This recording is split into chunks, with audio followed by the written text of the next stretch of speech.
Graça e paz, amados. No Cântico de Romagem do Salmo 120, verso 1, o salmista diz assim, ele testemunha: na minha angústia clamo ao Senhor e Ele me ouve. Alguém disse que a jornada da vida não é uma navegação em mares calmos. Ao contrário, enfrentamos tempestades horrendas. Somos batidos por ventos contrários, somos assolados por tufões avassaladores. Em nosso último encontro de intercessão, nós lembramos que o Senhor tem o controle sobre as nossas perdas. O Senhor tem controle sobre as circunstâncias, sobre as nossas necessidades, tem controle sobre as nossas perdas. E hoje nós queremos refletir sobre a angústia que pode nos advir apenas pelo fato de vir a considerar que podemos sofrer perdas.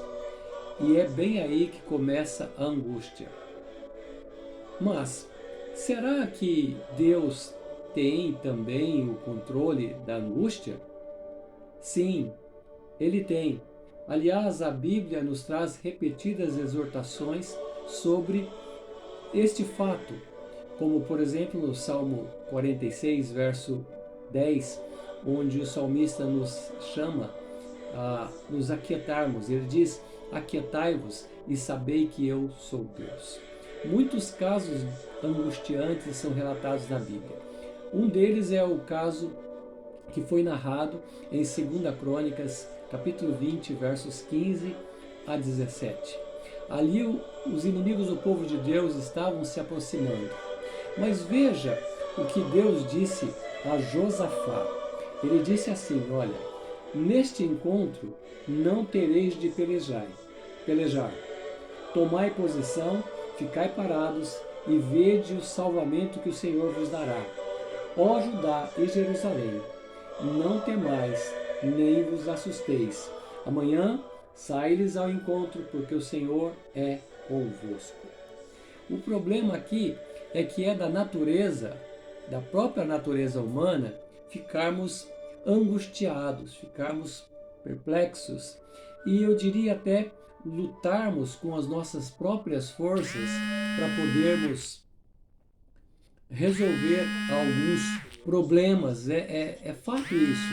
Muitas vezes nós lutamos com as nossas próprias forças, mas Martinho Lutero nos adverte que esse não é um bom caminho. Esse não é um bom caminho. E no seu hino Castelo Forte, ele deixa claro a visão dele. Numa das estrofes ele diz: a força do homem nada faz, sozinho ele está perdido, mas nosso Deus socorro traz em seu Filho escolhido. Esse é o testemunho de Lutero. E qual que é a boa notícia? A boa notícia para nós é que Deus quer e pode estancar o sentimento danoso da angústia. Por isso, ele nos fala em muitos textos da palavra, como por exemplo, um texto do profeta Isaías. Acompanhe comigo aí. Ele diz: porque assim diz o Senhor Deus, o Santo de Israel: em vos converterdes e em sossegardes está a vossa salvação. Na tranquilidade e na confiança a vossa força, mas não o quisestes. Isaías 30, verso 15. Tem um servo de Deus, o teólogo africano Andrei Murai, ele propõe alguns passos que nós podemos tomar em relação à angústia. Ele diz o seguinte, abre aspas: primeiro, pense, Deus me trouxe até aqui. A seguir, considere, Ele me guardará em seu amor e me dará a sua graça nesta provação para que eu possa agir como o seu filho. Depois, creia, Ele fará desta provação uma bênção, ensinando-me o que Ele desejar que eu aprenda, operando em mim a sua graça que Ele pretende me conceder. E por último, Murai nos convida a crer que no seu tempo perfeito, Ele pode nos restaurar. Como e quando? Ele sabe.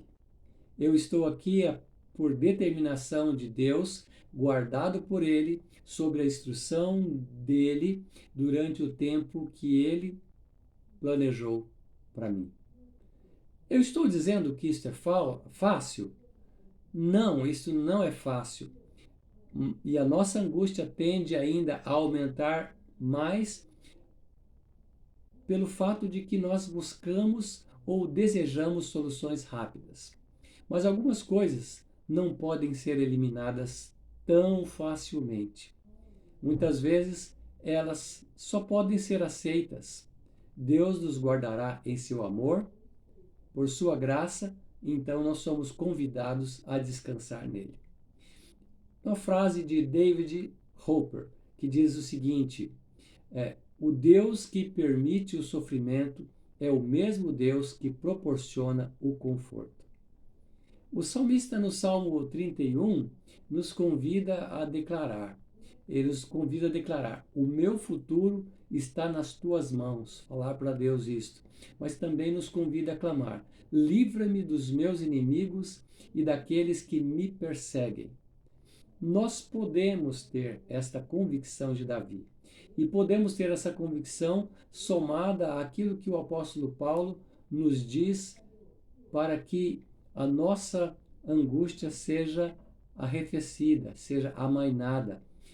Veja o que ele diz em Romanos 8, 29. Ele diz assim: nem a altura, nem a profundidade, nem qualquer outra criatura poderá separar-nos do amor de Deus que está em Cristo Jesus, nosso Senhor. Isso pode pacificar, isso pode fazer com que a nossa angústia seja amainada nesse processo. Muitas vezes, quando a angústia vem me visitar, eu me lembro deste salmo, Salmo 131, verso 2 e 3, quando o salmista diz assim: olha, de fato acalmei e tranquilizei a minha alma. Sou como criança recém-amamentada por sua mãe. A minha alma é como esta criança. Põe a sua esperança no Senhor, ó Israel, desde agora e para sempre. Eu me lembro deste salmo em meio à angústia.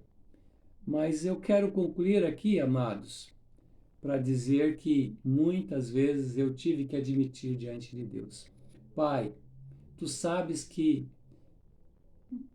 muitas vezes isso não é uma verdade ao meu respeito, mas o Pai sabe também que, como aquele senhor, aquele paizinho angustiado que queria a cura para o seu filho, e na presença de Jesus, então, é desafiado a crer, ele então, na presença de Jesus, disse: Senhor, eu creio, ajuda-me na minha falta de fé.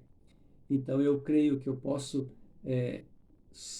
suportar a angústia, e eu creio que Ele tem o controle sobre a angústia também. E aí eu oro como esse paizinho orou: eu creio, ajuda-me na minha falta de fé. Meu desafio para você e para mim é que nós possamos abraçar aquilo que o salmista propôs no Salmo 131, verso 3, que diz assim: ponha a sua esperança no Senhor, ó Israel, desde agora e para sempre. Coloquemos a nossa esperança no Senhor e vamos fazer com que a nossa angústia seja amainada. Amém? Fica na graça do Senhor Jesus. Deus abençoe você e a sua família.